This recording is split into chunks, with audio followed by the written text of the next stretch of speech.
tahu istilah elit global? Elit global itu adalah sosok-sosok yang sekarang ini menjadi pengendali dunia, sekalipun dia tidak tampil di permukaan sebagai pemimpin negara ini, negara itu, tidak. Dia orang-orang di belakang layar istilahnya. Salah satu contohnya, saya harus sebut nama supaya Anda ngerti ya. Anda pernah dengar nama George? Pernah dengar nama itu, Pak? Dan dia gemar sekali menggelontorkan uang yang banyak ke satu negeri untuk membuat apa? Untuk membuat kekacauan di negeri itu. Kenapa dimurkai? Karena mereka gemar ingin menantang Allah Subhanahu wa Ta'ala. They like to play God. Mereka suka berperan seolah-olah dirinya Tuhan. Makanya nanti pemimpin mereka, Dajjal, ya, itu akan menjadi orang yang menyatakan di hadapan semua manusia yang dia datangi di berbagai kampung di muka bumi ini, Ana Rabbukum, aku Rabb kalian. Nah sekarang baru di jail George aja sudah begitu ucapannya, Pak. Ya apalagi si Dajjal nanti.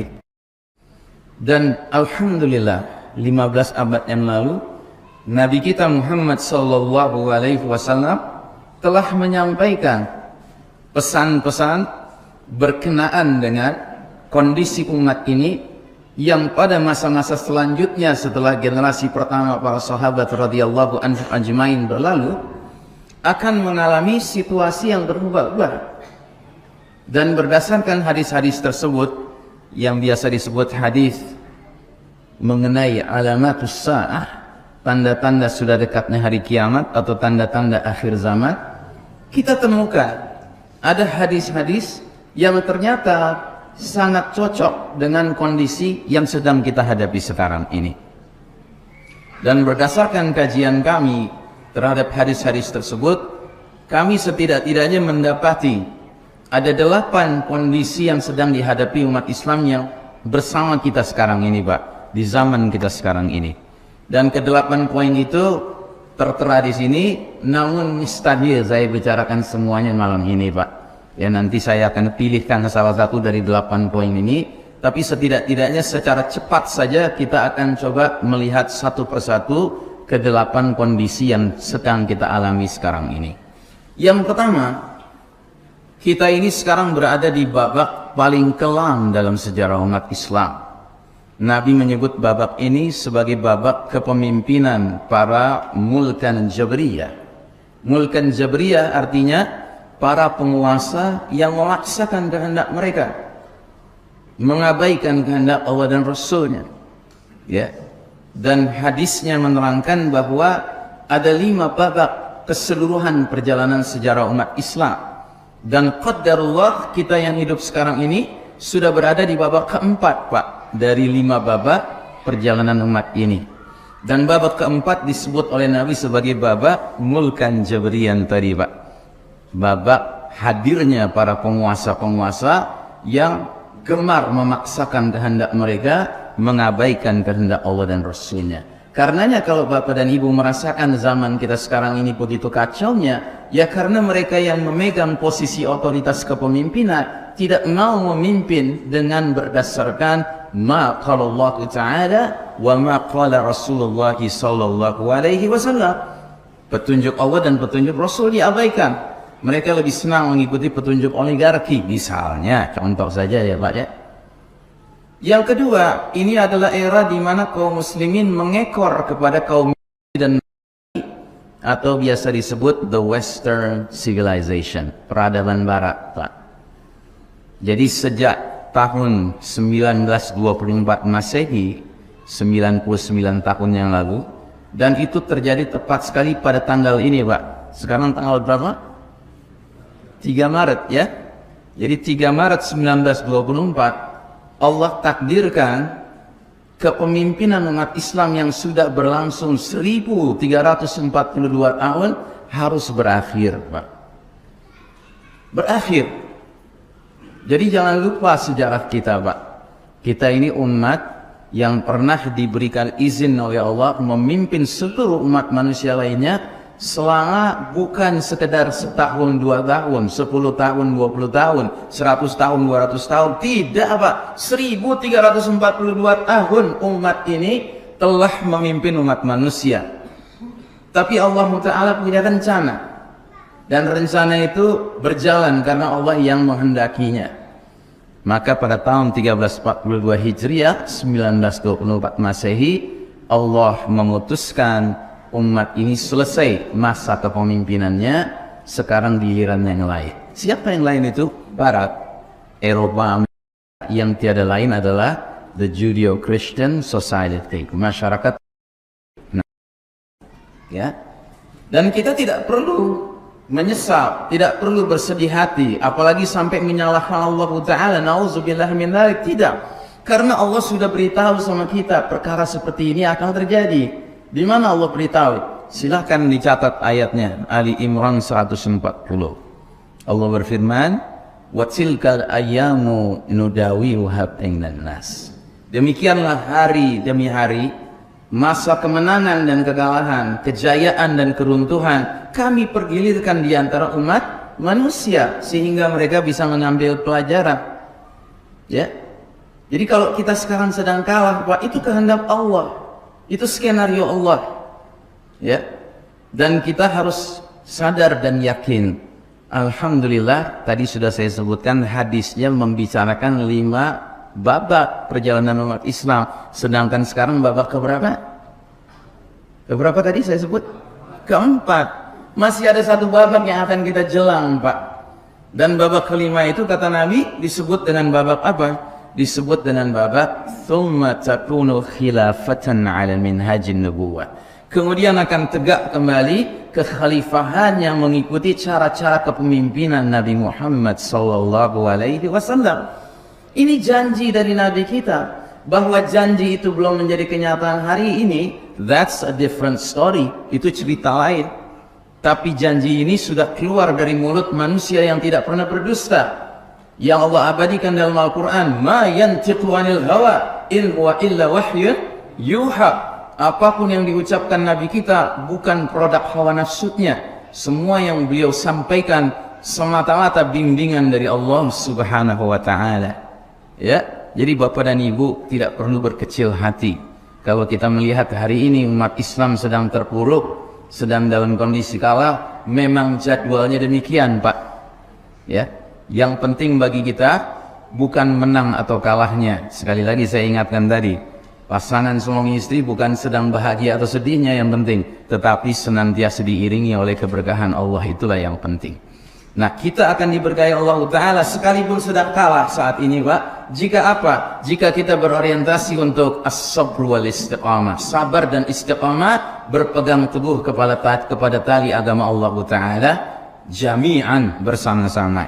Niscaya Allah akan datangkan keberkahan kepada kita sekalipun kemenangan belum kita raih. Ya. Yang ketiga, kita sedang mengalami era penuh fitnah seperti sepotong malam yang gelap gulita. Itu bahasa Nabi kita. Ya, ka qita'il lailil muzlim, laksana malam yang gelap gulita, kata Nabi. Jadi zaman kita sekarang ini zaman di mana fitnah itu melanda di berbagai aspek kehidupan, Pak. Kita fitnah yang kita hadapi sekarang bukan hanya fitnah 3T, Pak. Harta, tahta, wanita, bukan hanya itu. Tapi kita menghadapi fitnah di berbagai aspek hidup kita. Pol, X, sosbud, mil, penkum, semua, Pak. Ideologi, politik, ekonomi, sosial, pendidikan, hukum, militer, kedokteran, farmasi, pertanian, peternakan, semua bidang hidup sekarang sudah ada fitnahnya, Pak. Nah, kata Nabi, kalau fitnah sudah melanda dunia ini dalam jumlah yang begitu banyak dan masif serta terstruktur, apa yang terjadi? Dunia terasa seperti dalam kondisi gelap gulita malam hari. Dan ini tentu maknanya bukan makna harfiah, tetapi makna kiasan, ya Pak. Hari ini, kalau kita mau jujur, mana nilai-nilai yang lebih merebak, yang lebih ramai? Nilai-nilai yang terang benderang atau nilai-nilai yang gelap gulita? Contoh, mana nilai yang terang? Maksiat atau taat? Mana? Taat, ya, itu yang terang, kan? Tapi sekarang kita bertanya, mana yang lebih semarak hari ini? Ketaatankah atau maksiatkah? Hah? Mana yang lebih semarak, Pak? Mana yang lebih semarak? Maksiat atau taat hari ini? Maksiat. Ini tanda bahwa kita sedang dikepung oleh dark values, nilai-nilai yang gelap, Pak. Bukan nilai-nilai yang terang yang sedang mengelilingi kita. Mencari ketaatan hari ini sulitnya luar biasa. tapi mencari kemaksiatan mudahnya luar biasa. Bahkan maksiat hari ini nggak perlu dicari, Pak. Maksiat mengejar-ngejar kita, Pak. Mengetuk-ngetuk pintu-pintu rumah kita. Bahkan sudah masuk ke kamar-kamar tidur kita. Mana yang lebih ramai hari ini? Ma'ruf atau munkar? Mana yang lebih ramai? Munkar. Ma'ruf sepi hari ini, Pak. Tapi munkar itu ramai hari ini pendukungnya. Mana yang lebih ramai? Keadilan atau kezaliman hari ini? Kezaliman. Hampir setiap hari kita dipaksa mendengar berita-berita yang menyayat-nyayat rasa keadilan kita, Pak, ya. Contoh yang paling nyata baru-baru ini, ada seorang yang telah melakukan pembunuhan secara sistematis dan sudah tersiar di masyarakat luas. Dan ketika masuk ke pengadilan, masyarakat luas mengharapkan orang ini dihukum mati. Benar, Pak, hakimnya mengeluarkan vonis hukuman mati, tapi ternyata boleh dicoba dulu 10 tahun. Apakah gerangan dia tetap jahat atau dia akan bertaubat? Kalau bertaubat bolehlah nggak jadi hukuman matinya. Na'udzubillahi min dzalik. Ini kan berita yang menyayat-nyayat rasa keadilan kita, Pak. Ya. Padahal Al-Quranul Karim menyatakan an-nafsu bin-nafs. Ya, jiwa harus dibalas dengan jiwa. Jadi hukuman mati itu jika ditegakkan sesuai aturan mainnya, dia itu bahagian dari hukum Allah, Pak. Dia bukan hukum manusia. Dia hukum Allah. Tapi hari ini kan ada alasan hak asasi manusia katanya. Orang itu harus dibiarkan hidup. Siapa tahu dia bisa berubah demi Allah. Apakah manusia lebih cerdas daripada Allah Ta'ala? Sedangkan Allah menyatakan hidung dibalas hidung, telinga dibalas telinga, gigi dibalas gigi, jiwa dibalas jiwa. Ya kan? Kalau sudah terbukti bahwa memang dia melakukan pembunuhan dengan berencana, dengan niat yang jahat, maka sudah sepantasnya jiwanya pun melayang sebagaimana melayani jiwa yang sudah dia dengan sia-sia itu. Baik, kita teruskan, jangan terlalu dalam ya. Yang keempat, kita sedang menjalani era di mana fenomena riddah merebak di tengah kaum muslimin. Apa itu riddah? Riddah itu artinya kemurtadan, Pak.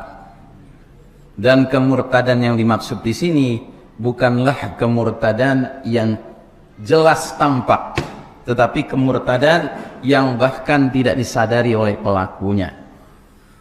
Jadi dosa itu ada 3 macam, Pak. Ada dosa kecil, as-shaghair, ada dosa besar, al-kabair, ya. Dan ada dosa yang paling mengkhawatirkan. Para ulama menyebutnya dengan dosa nawaqidul iman. Dosa yang membatalkan iman seseorang bila dia mengerjakannya. Ya.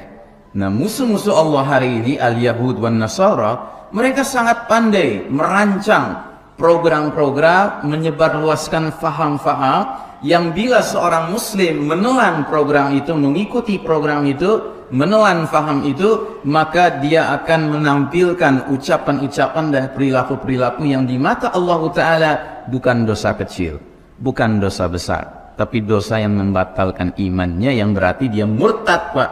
Dan murtadnya tanpa sadar. Perlu contoh? Perlu contoh nggak? Siap ibu-ibu? Ya siap nggak siap ya. Namanya taklim ya. Pokoknya ilmu sampai, sisanya terserah. Ya. Baik, saya kasih contoh.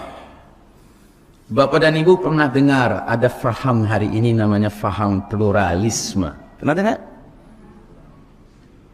Ketahuilah, faham ini telah banyak memakan korban umat Islam.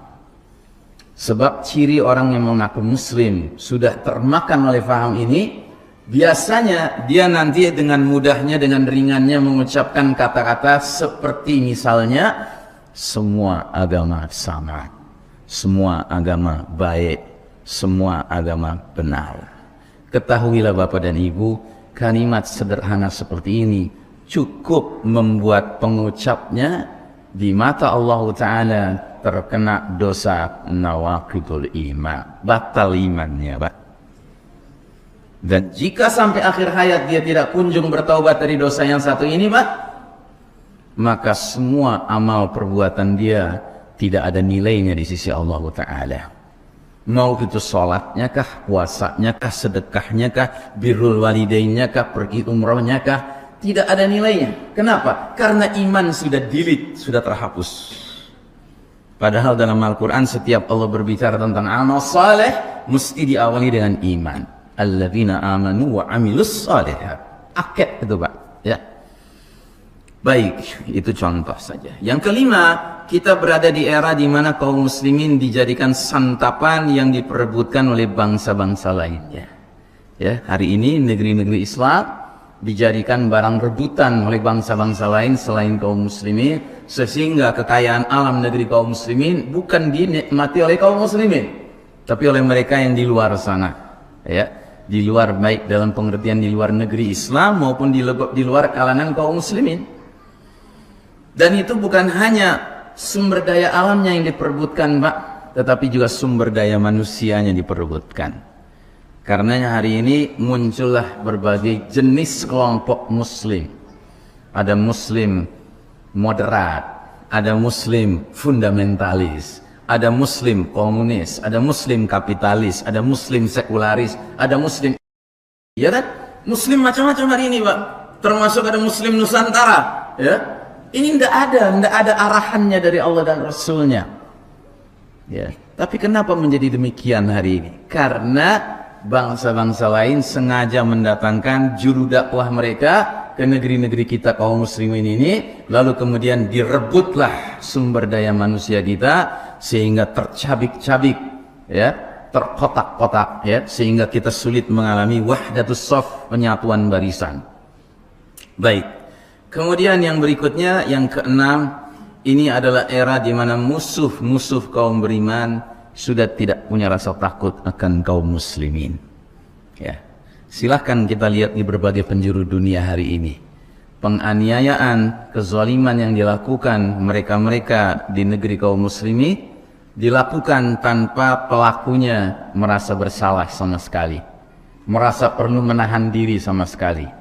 Contoh saudara-saudara kita di Palestina hari ini, bagaimana mereka dizalimi oleh sambil melakukan semua penyiksaan, penzaliman tersebut tanpa rasa takut Pak. Apa mereka nggak khawatir PBB mengeluarkan resolusi mengecam mereka? Oh, udah nggak peduli mereka Pak. Karena di PBB ada abang mereka yang membela mereka. Siapa itu? Ya. Di Cina bagian barat ada sebuah negeri di mana penduduknya muslimin, suku Uighur namanya. Hari ini kaum muslimin Uighur oleh musyrikin dan Cina tanpa orang-orang Cina itu merasa khawatir dan takut apa yang mereka lakukan itu. Ya. Ini yang keenam. Yang ketujuh, ini akan jadi bahasan kita malam hari ini. Kita kaum muslimin sedang terjangkiti penyakit yang sangat mengkhawatirkan, namanya penyakit al-wahan. Sengaja ini saya tidak bahas ya. Yang kedelapan, kita adalah umat yang sedang mengalami era di mana kalangan yang bernama Ar-Ruwaibidah mendominasi urusan umum. Sahabat bertanya, "Wa mar-Ruwaibidah ya Rasulullah?" Apa itu kalangan kaum Ruwaibidah itu? Kata Nabi, "Al-Fuwaisiq yatakallamu an amril amah." Ruwaibidah adalah orang-orang fasik yang mengurus urusan publik, urusan umum. Ya, jadi zaman ini zaman di mana orang-orang yang tidak layak dikasih amanah untuk mengurus orang banyak, Pak. Makanya kacau dunia hari ini. Sementara orang yang cakap, orang yang layak, orang yang jujur, orang yang amanah, yang cinta kepada Allah dan Rasulnya disingkirkan, Pak. Tidak boleh tampil ke permukaan, ya. Hari ini kalau ada orang yang cinta pada Allah dan Rasulnya tampil ke permukaan, kalaupun dia bisa tampil, Pak, nggak lama umurnya, Pak, langsung segera disingkirkan. Ini nggak sesuai dengan zamannya menurut mereka, ya. Nah, jadi Bapak dan Ibu rahimakumullah, ini keseluruhan tema urgensi ma'rifatuz zaman yang sekali lagi saya nyatakan tidak mungkin saya jelaskan semua malam hari ini, Pak. Maka saya pilih satu saja dari ke-8 poin itu, yaitu poin nomor 7. Kita berada di era di mana kaum muslimin terjangkiti penyakit wahan. Demikian bunyi hadisnya. Bersabda Nabi Muhammad sallallahu alaihi wasallam, yushikul umamu an tada'a alaikum kama tada'a al-akalatu ila qasa'atiha. Artinya, hampir-hampir tiba masanya berbagai bangsa-bangsa memperebutkan kalian umat Islam layaknya memperebutkan makanan yang ada di mangkok.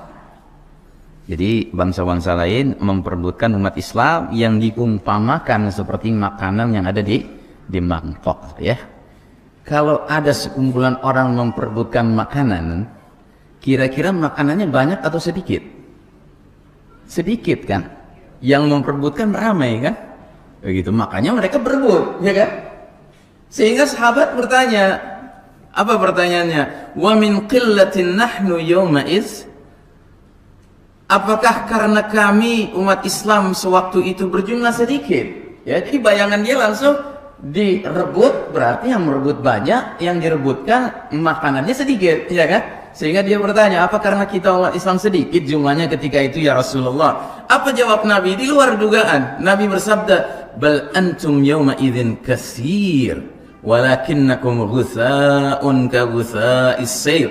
Oh, bahkan jumlah kalian pada masa itu nanti sangat banyak, namun kalian seperti buih di genangan air, ya. Jadi bangsa-bangsa lain itu ternyata jumlahnya tidak banyak, yang banyak itu justru umat Islam, tapi diperebutkan layaknya makanan. Dan itu sebabnya karena apa? Karena jumlah yang banyak itu kualitasnya, mutunya seperti buih di atas genangan air. Bapak Ibu tahu buih itu punya beberapa ciri. Ciri pertama, buih tidak berbobot, Pak, tidak berat, ringan, ya. Dua, ciri buih itu tidak berisi alias kosong, ya. Yang ketiga, buih itu tidak punya arah yang jelas, arahnya tergantung kemana gerak arus, ya. Arus ke kanan, buih ke kanan, arus ke kiri, buih ke kiri, ya. Nah, jadi kapan umat Islam diperebutkan laksana makanan di suatu mangkok? Ketika kaum muslimin membiarkan dirinya tidak berbobot. Satu. Dua, membiarkan dirinya kosong. Tiga, membiarkan dirinya diatur arahnya oleh pihak lain. Ya. Baik, tapi itu bukan tema inti kita. Terus kemudian Nabi melanjutkan, sungguh Allah mencabut rasa takut musuh kepada kalian, dan Allah menanamkan ke dalam hati kalian al-wahan, penyakit namanya al-wahan. Terus seorang sahabat bertanya, wa mal wahnu ya Rasulullah, wa mal wahnu ya Rasulullah, apa itu penyakit al-wahan? Nabi menjawab dengan menyatakan hubbud dunya wa karahiyatul maut, cinta dunia dan takut atau benci menghadapi kematian, ya. Nah, jadi Bapak dan Ibu rahimakumullah, hari ini penyakit ini cukup semarak di tengah kaum muslimin, dan perlu difahami bahwa al-wahan ini merupakan penyakit yang sangat mengerikan, jauh lebih mengerikan daripada HIV AIDS atau tifus atau hepatitis atau demam berdarah, apalagi sekedar COVID-19, Pak. Ini penyakit mengerikan sekali. Berbagai penyakit selain al-wahan akan berhenti seiring dengan matinya si pasien. Tapi justru penyakit al-wahan, penderitaannya baru dimulai saat si pasien itu meninggal dunia. Ya. Jadi begitu meninggal, justru akibat dari wahan itu muncul, dia alami. Gitu. Nah, muslim yang mengidap al-wahan merupakan korban penetrasi bangsa Rum. Ya, bangsa Rum itu bangsa Romawi, Pak. Ya.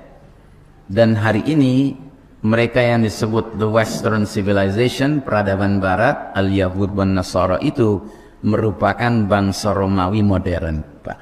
Ya. Yang punya karakter mirip seperti bangsa Romawi klasik dahulu kala.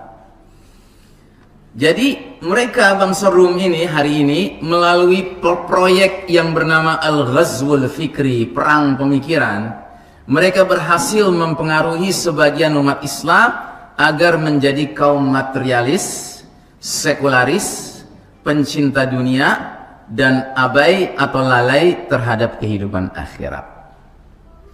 Pada tahap selanjutnya, ketika seorang muslim sudah menjalani hidup berdasarkan ideologi, karakter, dan cara pandang bangsa Rum, maka akhirnya muslim tersebut akan mengidap penyakit al-wahan alias cinta dunia dan benci atau takut akan kematian. Sebab Allah Ta'ala mengabadikan dalam surat bangsa Rum, bangsa Romawi ayat ke-7, gambaran tentang karakter bangsa Rum ini, Pak. Apa kata Allah? Ya'lamuna zahiran minal hayatid dunya wa hum 'anil akhirati hum ghafilun. Mereka, bangsa Romawi, bangsa Rum, hanya memahami, mengerti, mengetahui perkara-perkara yang zahir, yang material saja dari kehidupan dunia ini. Sedangkan mereka tentang kehidupan akhirat lalai. Ya. Jadi ini bangsa Eropa, bangsa sekarang itu seperti ini, Pak. Mereka cuma ngerti urusan dunia, urusan akhirat mereka lalai. Silahkan Anda uji coba sendiri, Pak. Kalau suatu ketika Anda ditakdirkan Allah naik pesawat misalnya, duduk di samping Anda orang bule, ya, orang barat, bukan muslim, kafir, ya, Eropa kah, Amerika kah, Australia kah, coba Anda ajak ngobrol dia, Anda ajak berbincang-bincang dia. Kalau pembicaraan itu masih urusan dunia, pasti dia yang banyak bicara, Pak. Kita diam saja mendengarkan, karena dia mengerti urusan dunia, Pak. Maka Bapak jangan biarkan dia ngoceh sendirian, Pak. Coba Bapak banting setir, Bapak beranikan diri, ajak dia bicara topik yang lain sama sekali. Ajak dia bicara soal kematian, Pak. Ajak dia bicara soal alam akhirat, Pak. Ajak dia bicara tentang surga neraka, Pak. Tiba-tiba dia akan diam 1000 bahasa, Pak. Diamnya dia bukan hanya karena tidak mengerti, Pak. Bukan. Tetapi diamnya dia karena dalam hati dia akan mengatakan, "What are you talking about, brother? This is all nonsense." Apa yang kamu sedang bicarakan, wahai saudaraku? Ini semua nonsense. Mana ada kehidupan selain kehidupan dunia ini? Begitu kan logika mereka. Nah, ini yang sedang memimpin dunia hari ini, Pak. Dan mereka menguasai sains dan teknologi, mereka menguasai internet, mereka menguasai penyebarluasan opini, pemahaman, pemikiran, sehingga tidak sedikit umat ini terpengaruh oleh cara berpikir karakter mereka yang digambarkan dalam ayat ini. Maka muncullah muslim-muslim yang sudah kena penetrasi bangsa itu. Dan penetrasi itu menghasilkan muslim yang terjangkiti penyakit al-wahan, hubbud dunya wa karahiyatul maut. Ya, coba dengar, ada seorang tokoh di negeri ini, Pak, pernah bilang, apa itu mereka bilang ada kehidupan selanjutnya setelah dunia ini? Itu kan notabene ucapan mereka saja. Pernah dengar, Pak, ada orang ngomong begitu? Ya.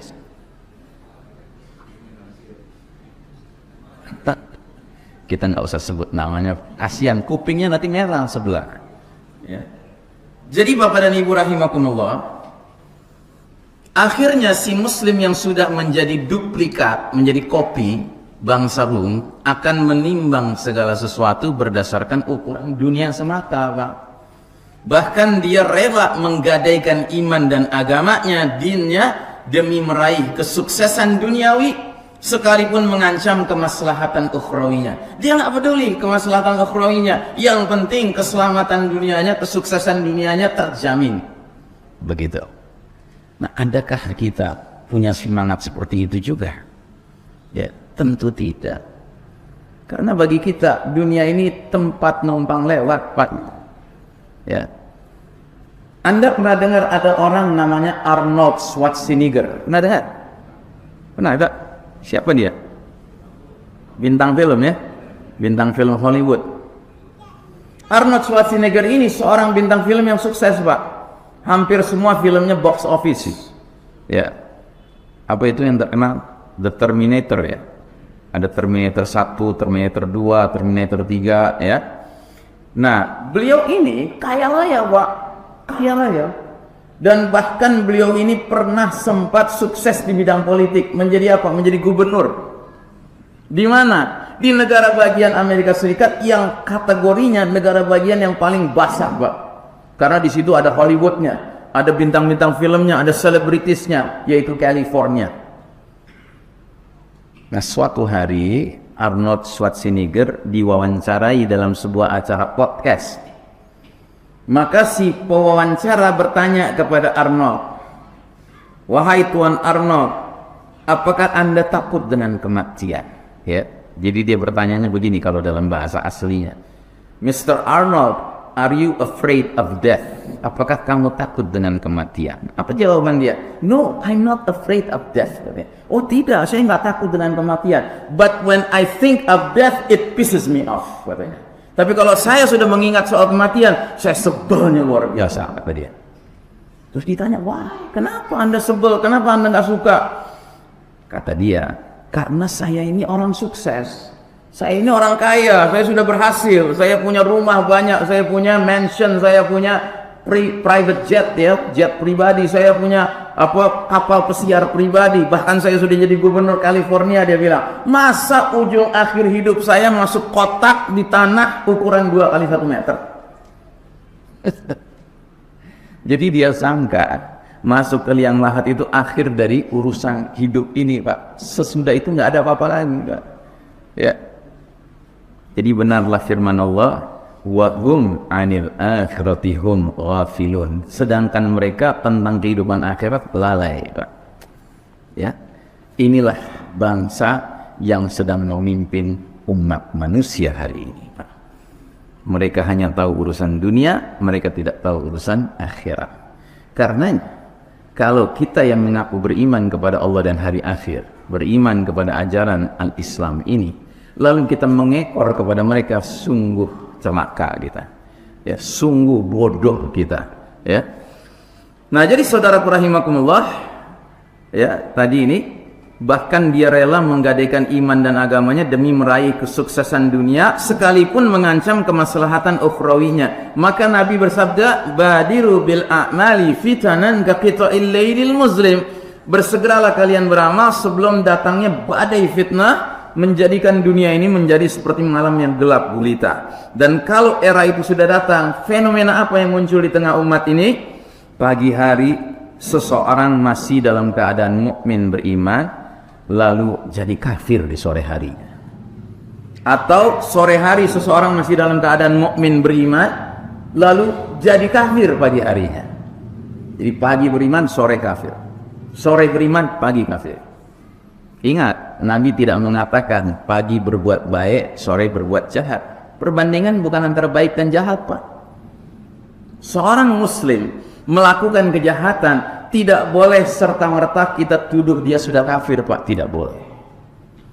Tapi Nabi jelas-jelas mengatakan di era banyak fitnah yang menjadikan dunia gelap gulita seperti malam hari, muncul fenomena pagi beriman, sore kafir. Bukan pagi berbuat baik, sore berbuat buruk, bukan, Pak.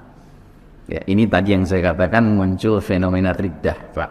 Dan inti masalahnya di mana? Inti masalahnya karena orang ini yabi'u dinahu bi'aradin minad dunya. Orang ini rela menjual agamanya, dinnya, imannya demi mengejar barang kenikmatan dunia. Jadi artinya orang muslim seperti ini sudah mengalami kekacauan menilai mana perkara yang mahal, mana perkara yang murah. Saya tanya di majelis yang mulia ini, menurut kita umat Islam, orang-orang beriman ini, agama ini mahal atau murah, Pak? Mahal atau murah? Agama Islam ini mahal atau murah? Mahal. Saking mahalnya sampai Nabi mengajarkan kita suatu doa yang panjang sekali, yang salah satu bagiannya berbunyi, Allahumma la taj'al musibatana fi dinina. Ya Allah, jangan timpakan musibah kepada kami dalam urusan agama kami. Jadi bagi orang muslim, Pak, kita kena musibah penyakit, ayo bismillah, kita siap menghadapinya. Kita kena musibah kemiskinan, ayo kita siap menghadapinya. Tapi kalau sudah musibah dalam urusan agama kita, Pak, wah, ini sudah puncak musibah. Karena agama adalah barang paling mahal dalam hidup seorang mukmin. Nah, sekarang pertanyaan saya selanjutnya, kenikmatan dunia itu mahal atau murah, Pak? Mahal atau murah? Murah. Bagi orang beriman, kenikmatan dunia itu murah, Pak. Kalau dia dapatkan, alhamdulillah. Kalau dia tidak dapatkan, alhamdulillah. Kenapa? Karena kita yakin Allah Ta'ala sudah menjatah masing-masing kita jatah kenikmatan dunianya. Ya. Dan kita percaya Allah lebih tahu tentang kebutuhan kita daripada kita sendiri.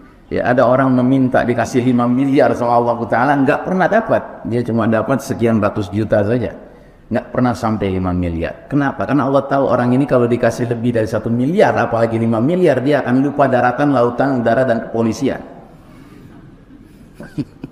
Jadi cukup ratusan juta saja. Nah, jadi saudaraku rahimakumullah, seorang muslim jika rajin membaca kalamullah itu Al-Quran, dia akan selalu sadar dan yakin bahwa kehidupan dunia hanyalah senda gurau sesaat dan permainan belaka. Dan negeri akhirat merupakan kehidupan sebenarnya yang hakiki dan abadi. Sebagaimana firman Allah Ta'ala dalam surah Al-Ankabut ayat 64. Allah berfirman, وَمَا هَذِهِ الْحَيَاةُ الدُّنْيَا إِلَّا لَهْوٌ وَلَعِبٌ وَإِنَّ الدَّارَ الْآخِرَةَ لَهِيَ الْحَيَوَانُ لَوْ كَانُوا يَعْلَمُونَ. Dan kehidupan dunia ini hanyalah senda gurau dan permainan. Dan sesungguhnya negeri akhirat itulah kehidupan yang sebenarnya, sekiranya mereka mengetahui. Ya, jadi bagi kita orang beriman, Pak, kita tidak akan pernah memandang dunia ini sebagai tempat yang harus kita bela mati-matian, Pak. Jadi nggak ada ceritanya kita boleh berteriak dunia harga mati. Nggak ada, Pak. Yang ada tuh dunia tepat mati, ayat benar itu. Ya, tapi kalau dunia harga mati lucu kaki lah. Ya, masa dunia harga mati? Ya, sudah jelas tidak ada orang yang abadi di dunia. Jangankan kita manusia biasa, Pak, Fir'aun saja akhirnya mati pula dia. Dajjal nanti bakal mati pula dia. Ya.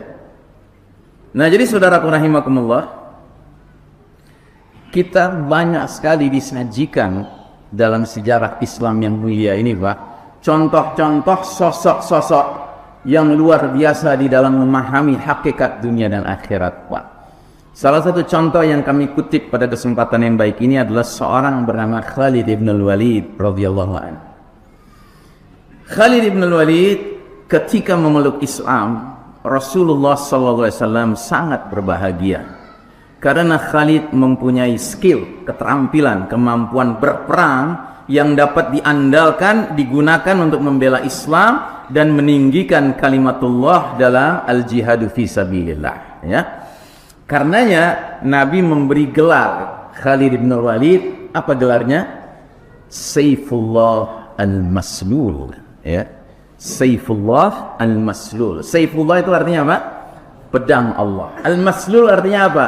Yang terhunus. Jadi keluar dari sarungnya terus, Pak. Ya. Dan akibat penamaan seperti ini, dia menjadi doa. Karenanya Khalid bin Walid setiap memimpin menjadi komandan di medan peperangan melawan kaum, tidak ada kamus kalah, Pak. Selalu yang ada adalah menang dan menang dan menang dengan izin Allah Subhanahu wa Ta'ala. Nah, dalam banyak kesempatan peperangan Islam, Khalid bin Walid diangkat menjadi komandan perang dan menunjukkan hasil gemilang atas segala upaya. Betapapun hebatnya Khalid bin Walid dalam medan pertempuran dengan berbagai luka yang menyayat badannya, namun ternyata kematiannya di atas ranjang. Ya. Betapa menyesalnya Khalid, harapan untuk mati di medan perang ternyata tidak dia raih, tidak dia peroleh. Dan Allah Ta'ala menghendakinya mati di atas tempat tidur sesudah aneka perjuangan membela Islam yang luar biasa. Ya, karenanya ada analisa seorang ulama yang mengatakan kenapa Allah takdirkan Khalid bin Walid wafatnya bukan di medan perang. Justru karena dikasih gelar Saifullah al-Maslul. Ya. Kalau seandainya Saifullah al-Maslul harus mati di medan perang, ibaratnya pedang Allah patah, Pak. Ya. Karenanya dia wafatnya di atas tempat tidur. Ya.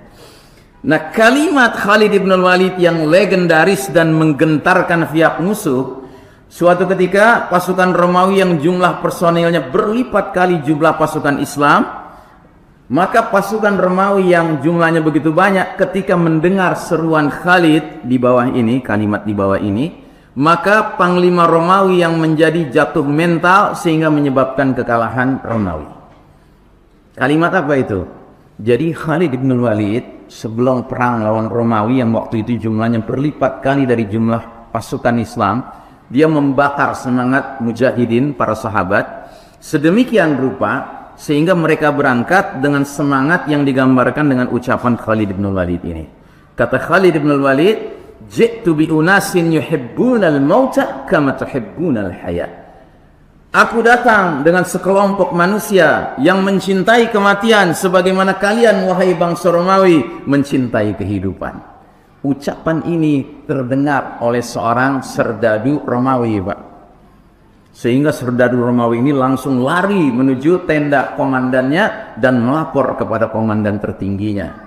Wahai komandan, tadi aku mendengar panglimanya kaum muslimin mengucapkan kalimat, "Ji'tu bi unasin yuhibbunal mauta kama tuhibbunal haya." Aku datang dengan sekelompok manusia yang mencintai kematian sebagaimana kalian hai bangsa Romawi mencintai kehidupan. Mendengar kalimat ini, si panglima Romawi ini langsung berkata, bagaimana kita bisa mengawaskan orang-orang yang cari mati sedangkan kita cari menang, katanya begitu, ya kan? Langsung jatuh mental panglima ini, dan jatuhnya mental panglima disaksikan oleh para prajuritnya menyebabkan semua prajurit Romawi jatuh mentalnya, Pak. Sehingga kemenangan berada di kelompok yang kecil menghadapi kelompok yang besar. Sebagaimana firman Allah Ta'ala, "Kam min fi'atin qalilatin ghalabat fi'atan katsiratan bi'izni rabbih." Berapa banyak kelompok yang kecil pasukannya bisa mengalahkan kelompok yang besar dengan izin Rabbnya, dengan izin Allah Ta'ala. Jadi Bapak dan Ibu rahimakumullah, kalau kita memahami hakikat permasalahan ini, berarti sesungguhnya ya, menang kalahnya kita di berbagai pertarungan, Pak, sangat terkait erat dengan kondisi mental kita, Pak. Sangat terkait dengan kesadaran kita bahwa dunia ini cuma tempat lewat saja. Sementara cita-cita tertinggi kita adalah ya al-fauzu fil akhirah, ya kesuksesan di akhirat kelak nanti. Nah, ucapan Khalid bin Walid di atas ranjang kematian beberapa saat menjelang maut menjemputnya adalah kalimat yang juga luar biasa, Pak. Jadi menjelang wafatnya, Khalid bin Walid itu sangat menyesali bahwa dia harus meninggal di atas tempat tidur. Padahal dia sangat ingin mati syahid di medan peperangan fisabilillah. Dan Anda tahu, sewaktu jasadnya yang mulia dimandikan, ya, mandi jenazah, ya, itu ditemukan setidak-tidaknya 80 bekas luka tombak, luka pedang, luka panah, Pak. Masya Allah Ta'ala. Tapi tidak ada satupun yang menyebabkan kematiannya dari luka-luka itu. Nah, menjelang mati di atas ranjangnya, Khalid bin Walid mengeluarkan kalimat, "Manamatil jubana." Semoga para penakut, para pengecut tidak pernah bisa tidur nyenyak, katanya begitu. Apa maksudnya? Maksudnya adalah biasanya orang-orang yang mengaku muslim ketika ada panggilan fisabilillah tapi dia mentalnya mental munafik, dia akan bergabung atau tidak dalam barisan mujahidin? Tidak akan bergabung. Dan kenapa dia tidak bergabung? Karena dia takut mati. Dia lebih senang menjadi apa? Menjadi kaum rebahan. Tahu kaum rebahan? Ya kan? Orang yang suka tidur aja, ya kan? Ya, tidur di tempat tidurnya. Nah, ternyata lihat saya ini panglima Islam yang sudah mengikuti semua peperangan dan sudah banyak luka-luka di tubuh saya, ternyata mati di atas tempat tidur. Jadi hai kalian yang para pengecut yang tidak mau ke medan perang, ya, kalian sukanya tidur di kasur, ketahuilah kematian pun bisa menjemput di kasur, ya. Masya Allah Ta'ala. Jadi sekarang banyak orang kena kutukannya Khalid bin Walid, Pak. Yaitu para pencinta keselamatan dunia dan lebih rela meninggalkan keselamatan akhirat, ya. Nah, Rasulullah SAW bersabda, ini obatnya, Pak, obat untuk menghadapi penyakit tuahan. Nabi bersabda, "Al-kayyisu man dana nafsahu wa amila lima ba'dal mauti wal ajizu man atba'a nafsahu hawaha wa tamanna 'ala Allah." Orang yang paling cerdas ialah orang yang mempersiapkan dirinya dan beramal untuk hari setelah kematiannya. Jadi ingat Pak, orang yang cerdas dalam Islam bukan orang yang sibuk beramal untuk kehidupan di masa tuanya Pak. Masa tua itu masih dunia Pak, tapi dia sibuk beramal untuk masa setelah kematiannya, ya. Makanya kita bangga Pak kalau ada anak-anak kecil muslim muslimah yang sudah ikut pengajian, terus kita tanya, "Nak, cita-cita kamu apa?" "Jihad fisabilillah." Oh, kita bangga Pak. "Kamu cita-citanya apa?"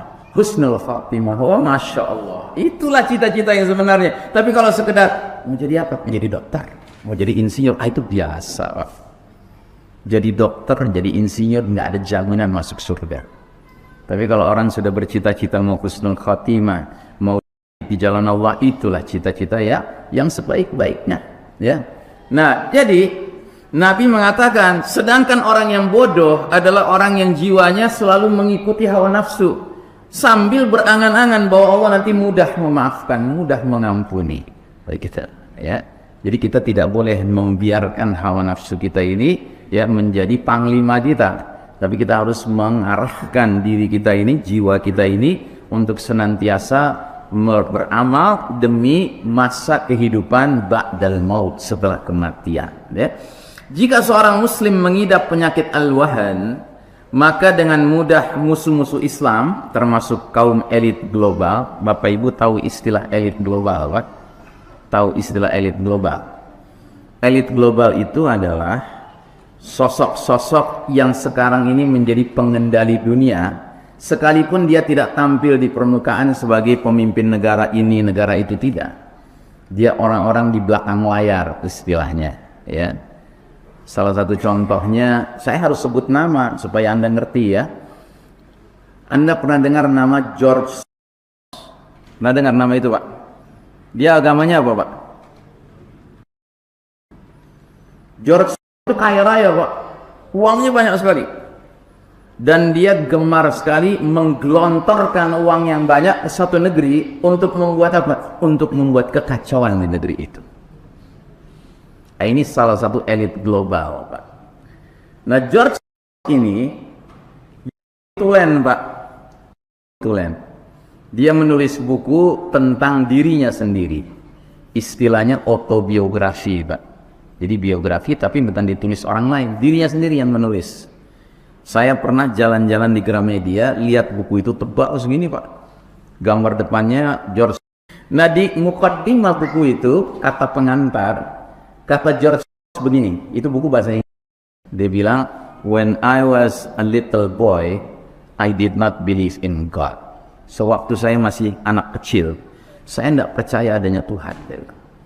"But when I became a teenager, I believe there is God." Tapi ketika saya sudah menginjak usia remaja, saya percaya adanya Tuhan. "And God is me," katanya, dan Tuhan itu saya. Dasar ya al-maghdubi alaihim, golongan yang dimurkai Allah Subhanahu wa taala. Kenapa dimurkai? Karena mereka gemar ingin menantang Allah Subhanahu wa taala. They like to play God. Mereka suka berperan seolah-olah dirinya Tuhan. Makanya nanti pemimpin mereka, Dajjal, ya, itu akan menjadi orang yang menyatakan di hadapan semua manusia yang dia datangi di berbagai kampung di muka bumi ini, "Ana rabbukum," aku Rabb kalian. Nah, sekarang baru di jail George saja sudah begitu ucapannya Pak. Ya, apalagi si Dajjal nanti yang diizinkan Allah punya 1001 ilmu sihir, ya. Nah, jadi Bapak dan Ibu rahimakumullah, musuh-musuh Islam, kaum elit global ini, ya, menjadi mudah menebar virus fear-mongering. Fear-mongering tahu Pak?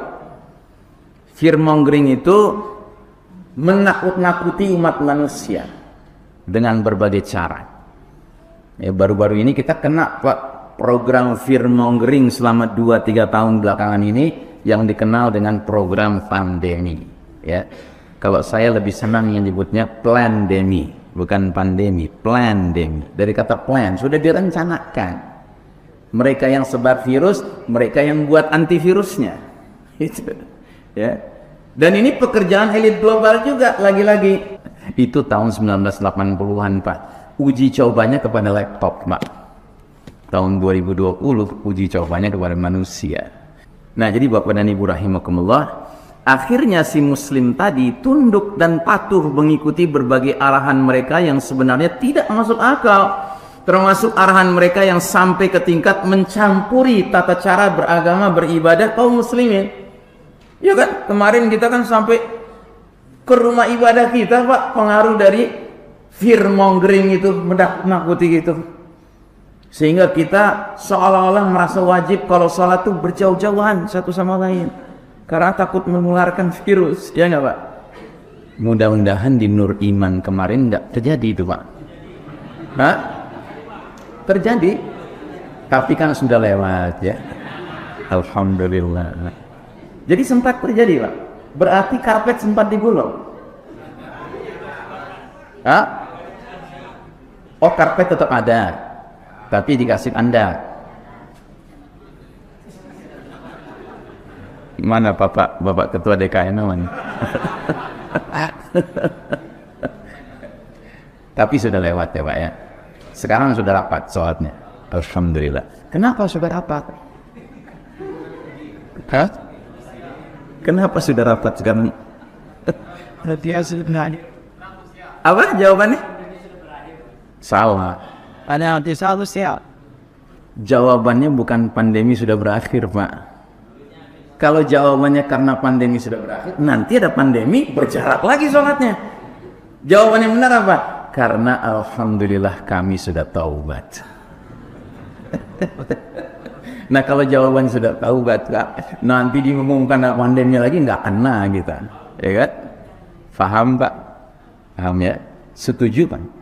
Setuju. Takbir. Allahu Akbar.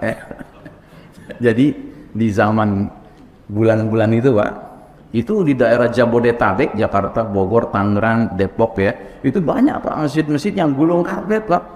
Gulung karpet itu kan dosanya banyak itu pengurus masjid dengan menggulung karpet. Pertama, mubazir, ya kan, ada karpetnya dipakai, ya.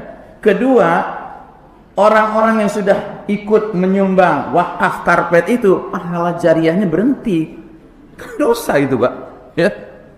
Yang ketiga lebih parah lagi, karena masuk gudang digulung, begitu mau dibuka lagi udah digigit tikus. Nah sudahlah digulung karpetnya, terus di lantai itu Pak, ya, dikasih tanda, man. Dikasih begini, X gitu. Saya kalau datang ke masjid seperti itu Pak, saya gelar sejadah di X itu. Yang kata orang nggak boleh, kenapa? Karena saya yakin kalau nggak ada yang mengisi itu, yang mengisi siapa? Syaitan. Jadi luar biasa Pak, gara-gara kerjaan elit global itu, sebagian umat Islam memberi tempat terhormat bagi setan, dikasih tanda ini loh setan, monggo di sini kamu tempatnya. Kalau saya nggak mau, saya gelar sejadah di situ sambil dalam hati saya, nyak kamu setan, ini tempat orang beriman, ya. Sepakat nggak? Yang sudah ya Pak ya, yang sudah ya kita taubatan nasuha. Lihat ke depan dengan penuh keyakinan bahwa kalau kita mau salat nggak ada pilihan lain. Sallu kama ra'aitumuni usolli, kata Nabi. Salatlah kalian sebagaimana kalian lihat aku dan para sahabat salat. Ya, maka jangan kita karang-karang salat versi WHO Pak. Ya, kita harus salat sesuai sunnah Nabi Muhammad sallallahu alaihi wasallam.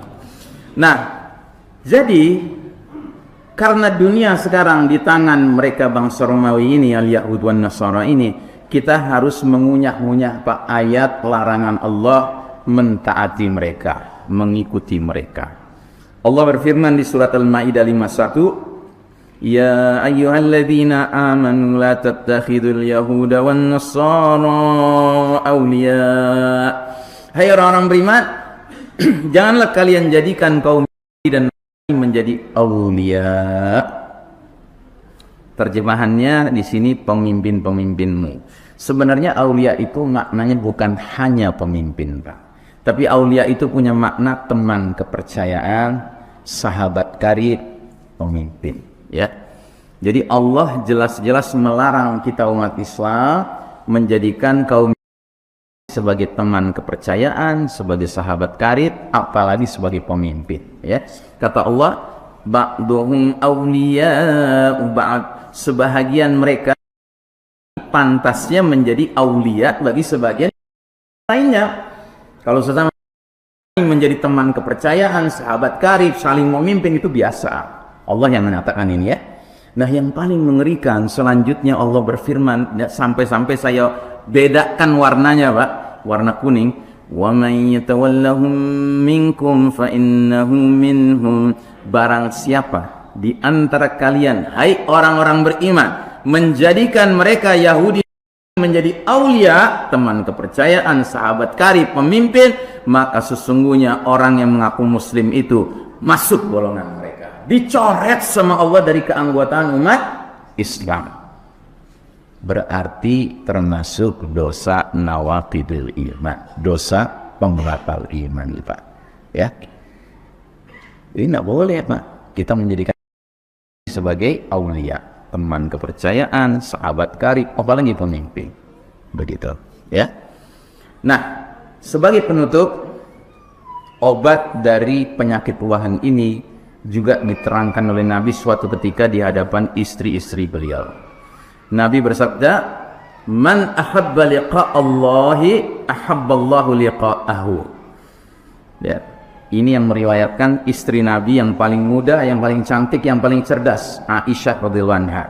Beliau berkata bahwa Rasulullah sallallahu alaihi wasallam bersabda, barang siapa senang, suka, cinta berjumpa dengan Allah, maka Allah pun senang, suka, cinta berjumpa dengan dia. Terus Nabi melanjutkan, wa man kariha liqa'allahi karihallahu liqa'ahu. Dan barang siapa benci, tidak suka berjumpa dengan Allah, maka Allah pun benci, tidak suka, tidak senang berjumpa dengan dia. Ya. Nah, Aisyah langsung bertanya, fakultu, ya Nabi Allahi, akarahiyatul mauti fakulluna nakrahul maut. Kata Aisyah, ya Rasulullah, apakah itu maksudnya juga benci kepada kematian? Padahal setiap kita kan benci kematian. Ya, jadi ini Aisyah memang radhiyallahu anha ini memang paling cerdas, Pak. Coba perhatikan, apa Nabi di awal menyampaikan pesan itu ada menyebutnya soal kematian? Enggak ada menyebut kematian. Nabi itu mengatakan barang siapa senang ketemu Allah, Allah senang ketemu dia. Barang siapa benci ketemu Allah, Allah benci ketemu dia. Tapi Aisyah langsung tahu ini urusan kematian ini. Maka dia bertanya, ya Rasulullah, apakah itu maksudnya juga benci kematian? Padahal semua kita kan benci kematian, tidak ada yang suka kematian. Apa jelas penjelasan Nabi selanjutnya? Faqala sallallahu alaihi wasallam, laisa kadzaliki, bukan demikian wahai Aisyah. Walakinnal mu'mina idza busyira bi rahmatillahi wa ridwanihi wa jannatihi ahabba liqa Allahi fa ahabba Allahu liqa'ahu. Bukan demikian wahai Aisyah, tetapi seorang mukmin, orang beriman, bila mana telah diberi kabar gembira dengan rahmat dan ampunan Allah serta surga Allah menjelang kematiannya. Jadi semua manusia, Pak, menjelang kematian datang, Pak, itu malaikat datang ke dia memberi kabar kepada dia. Dan kalau dia orang mukmin, kabarnya itu mengandung 3 perkara. Dia diberi kabar tentang rahmat Allah yang akan menjemput dia, ampunan Allah yang akan menjemput dia, dan dikasih cuplikan tempat tinggalnya di akhirat nanti, surga dikasih lihat. Begitu. Nah, si mukmin ini mendapatkan penyambutan seperti itu, senang berjumpa dengan Allah, maka Allah pun menjadi senang berjumpa dengan dia. Ya. Terus Nabi melanjutkan, wa innal kafira, dan sungguh sedangkan orang kafir, idza busyira bi'adzabillahi wa sakhatihi kariha liqa'allahi wa karihallahu liqa'ahu.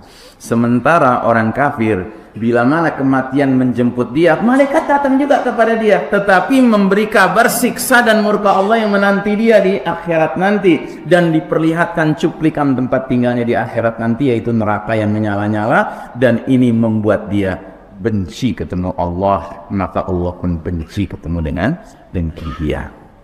Saudara sekalian rahimakumullah, mudah-mudahan semua amal soleh, amal ibadah yang kita kerjakan di dunia ini menyebabkan kita menjelang kematian datang, malaikat membawa kabar gembira buat kita, bukan kabar yang buruk, ya. Dan itulah husnul khatimah.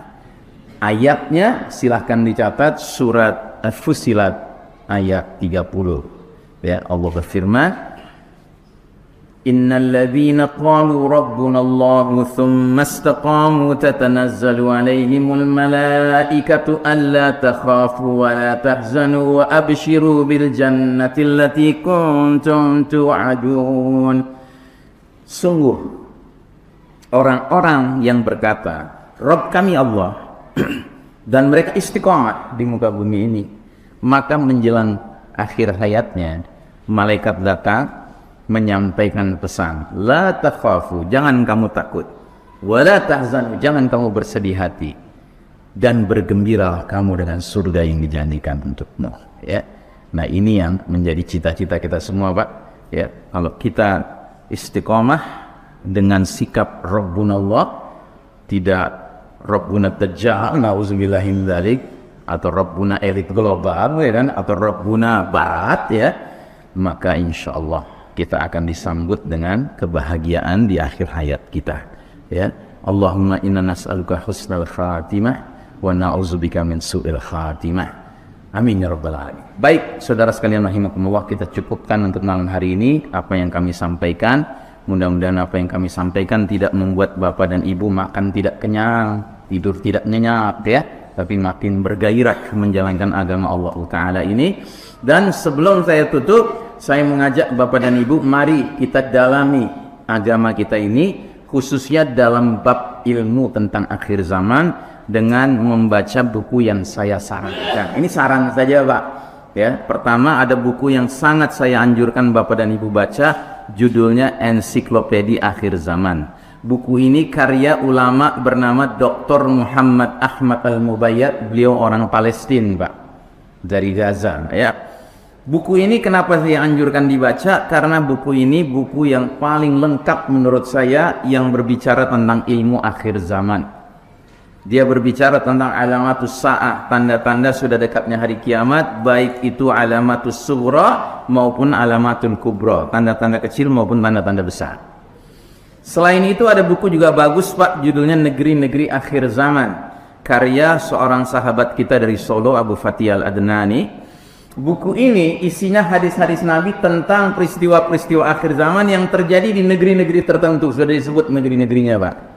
Ada Syam, ada Irak, ada Yaman, ya, ada Jaziratul Arab, ada Khurasan, ada Rum, ya, dan seterusnya. Ya. Kemudian ada buku juga bagus, 400 hadis akhir zaman. Hadis-hadisnya sudah terpilih, Pak. Yang ada cuma yang hasan dan yang sahih saja.